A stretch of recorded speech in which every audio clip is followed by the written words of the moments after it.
In 1962, the relationship between the USA and the Soviet Union is incredibly tense, and rumors say that the Soviets would drop an atomic bomb soon. Panic takes over American citizens, and building bomb shelters in their backyards becomes a common occurrence. Dr. Calvin works extra hard on his bunker, filling it up with enough supplies to last for many years. One day, Calvin and his pregnant wife, Helen, throw a party at their house. Things are going well until they see on TV a broadcast from President Kennedy, who announces that they are planning a secret mission against the Soviet Union. There aren't any details, but Calvin still panics and thinks a war is about to start, so he kicks out all the guests and drags his wife into the bunker. Seconds later, an aircraft flies over the city, only to suddenly detect a mechanical failure. There is nothing the pilot can do when it crashes right into Calvin's house, absolutely destroying it in the bunker.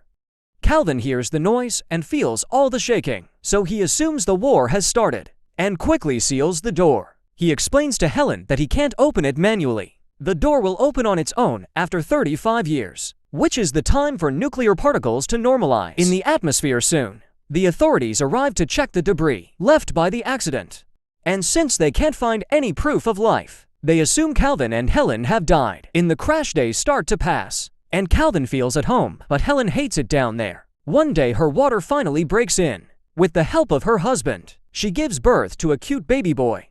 Soon days become years, and their son Adam becomes a bright young child. Calvin teaches him everything he knows and hopes that one day Adam will rebuild the country to bring back its old glory. On top of all the basic school subjects, Calvin also teaches Adam how to box, to speak French and Latin, and how to handle the stock market. Helen teaches him to do chores around their home, and even how to dance.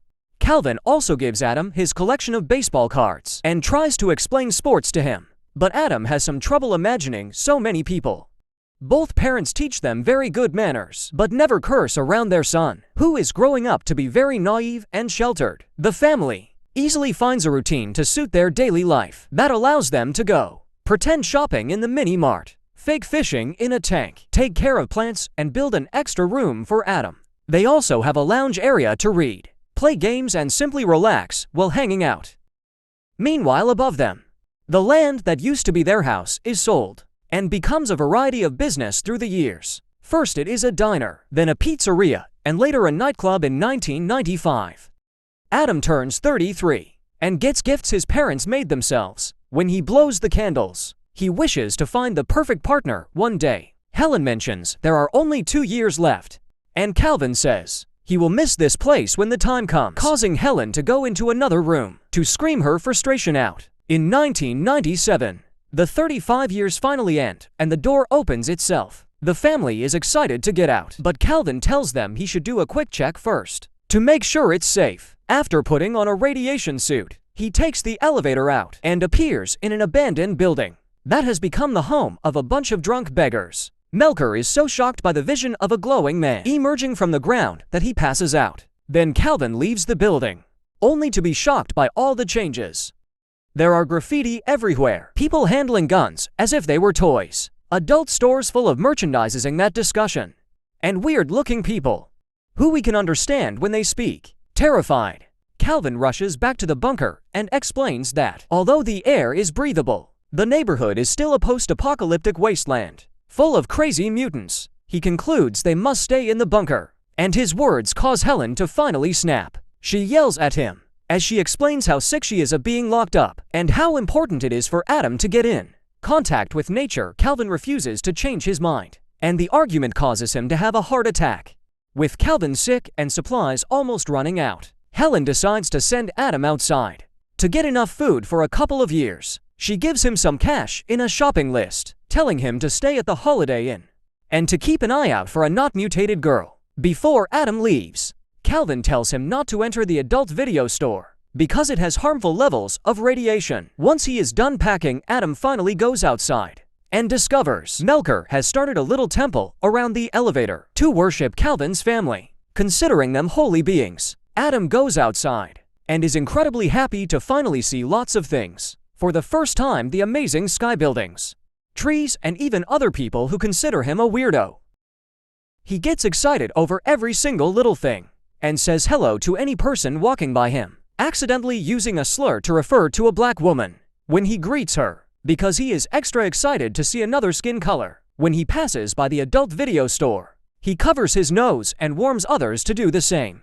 Afterward, he gets on the bus and gets really scared to feel the machine moving. When he tries to talk to other passengers, he uses old words and nobody can understand him. So they also think he is a weirdo. Eventually, Adam makes it to the grocery store and starts picking up all the items from the list. The butcher explains that if he makes a larger order, it can be delivered to his house, which makes Adam realize he has no idea how to get back to the bunker. Panicking, he rushes out of the store and spends the day riding different buses to look for the bunker. To no avail, he is also running out of cash. So he enters a hobby shop to sell his father's baseball cards. The shop owner can tell these are antique and valuable cards, but instead of telling Adam, he offers to buy the whole pack for just $500. Before Adam can accept, the shop's assistant Eve interrupts them and tells Adam he is being scammed because each of those cards cost between $4,000 and $6,000. Eve insults her boss and quits on the spot, causing Adam to become very impressed by her and start developing a crush. Once they leave the store, Adam asks Eve to take him to the Holiday Inn. At first, Eve refuses and tries to run away from him, but she quickly changes her mind when Adam promises to pay her with 2 baseball cards. During the ride, Adam chooses all the old songs on the radio, which he finds pretty weird. As soon as Eve drops Adam at the hotel, she leaves without a word. Adam goes to his room and looks through the window. He is shocked by the view he has from the 18th floor. Then he enjoys watching television and color. He also makes sure to wake up extra early to watch the sunrise the next morning. Eve visits Adam at the hotel to give him back the cards because she feels guilty over getting paid so much for such a simple task. Then she tries to leave, but Adam stops her with an offer. He will pay her to become his assistant, and she can help him gather all the things for the bunker. Eve agrees, and they go shopping together for enough supplies to last 2 more years, hiring several trucks in the process. Adam also shocks her by revealing he wants to find a wife after they're done shopping. Eve takes Adam to her house, and he meets her roommate, Troy, who starts asking Adam tons of questions. When he notices how surprised he is by all the technology, Adam lies, saying he is from Alaska and that he is here for a business trip. Meanwhile, Helen is too curious and gets on the elevator. But as soon as she comes out, she sees Melker and his friends being creepy and immediately goes back. The next day, Troy decides Adam needs a fashion makeover, so he gives him a whole new wardrobe that makes him look even more handsome. The next few days, Eve and Troy take Adam on many new experiences, like dancing to modern music, skateboarding, and seeing the ocean. Adam gets so excited that he jumps right into the water without a care. He also gets to watch a baseball game, and finally understands why his father likes it so much. One afternoon, it starts raining and Adam stands under it in pure awe. When he comes to check on him, Adam hugs her to share his joy, saying his father would call this a miracle. In the evening, Troy take Adam to an old school swing club to find him a wife, and they tell him just to be himself. Women in the club immediately get attracted to Adam. Sweet personality, respectful manners, and handsome looks. Eve's rival quickly gets his attention, and they start getting along, which makes Eve jealous. She drags Adam to the side and tells him that she needs a sweet woman in his life, not a skank. Afterward, Adam asks another girl to dance, and they take over the dance floor, impressing everyone with his amazing dancing skills. Eve tries to ignore her jealousy and chats with her ex-boyfriend, who makes fun of Adam and taunts him into a fight. However, Adam uses his boxing lessons to quickly scare the guy away. Irritated by all the drama, Eve leaves the club and goes home alone. When Troy arrives, he informs her that Adam left the club with her rival, causing Eve to realize she loves Adam and rush out to find him. She gets in the car, but before she can take off, she is startled by someone knocking on the window and falls on the ground. It's Adam, who takes her inside and takes care of her scratch, while explaining he had to reject the other girls because he couldn't stop thinking about Eve. Adam confesses his feelings for Eve, and they finally kiss. Now that they are together, Adam decides to finally tell Eve the truth about his family and his home, adding the fact he wants to marry Eve so she can live with him in the bunker. However, Eve thinks he is actually a crazy man who has been good at hiding it and immediately kicks him out. The next day, Troy takes Adam around town while teaching him how to drive. Suddenly Adam sees the adult video store from before and follows the road to finally find the building above his bunker, where Melker has started a whole religion around the elevator. Excited, he rushes back to Eve to give her the news, only to find two psychiatrists waiting for him. At first Adam pretends to cooperate, but as soon as he sees an opening, he runs away while a doctor chases after him. The other tries to call the police, but he stops her and realizes that what she did was wrong. At that moment, Adam runs near her and gives her his hotel key so she can pay the bill with the cards. Then he escapes in the truck he's rented, accidentally hitting the doctor's car in the process. Later Troy make it to Adam's hotel room and find a bunch of items that were made in the 60s, not to mention Calvin stock certificates that are now worth millions of dollars. These things make them realize Adam told them the truth. Meanwhile, Adam finally returns to the bunker and hugs his parents. After 2 weeks of not seeing them, he tells them the outside world is lovely and brings in the supplies, which are being loaded by Melker and his friends. Back to Eve, she is desperate to find Adam. So Troy takes her to the adult video store, and they start stomping on the floor, thinking they may find the bunker there.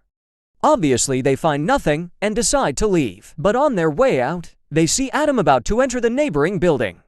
Eve immediately rushes to him to kiss him and hug him, and Adam invites her to meet his parents. Calvin and Helen like Eve very much, and they have dinner together. Calvin also gives Adam a talk about the birds and the bees. However, before making any plans for a new life, Adam asks his parents to wait 2 months. During the following weeks, Adam and Eve sell Calvin stocks and build a new home in the country that looks identical to Adam's previous house. Melker also helps after cleaning up and finally abandoning drinking. Once everything is ready, Adam brings his parents to the house, revealing this way they can get used to the new world. Little by little later, while Helen and Eve prepare dinner, Adam finally tells Calvin that there was never an atomic war, that the bomb had actually been a plane that crashed into their house, and that the Soviet Union collapsed. Calvin refuses to believe it and starts making plans to build a new bunker, just in case.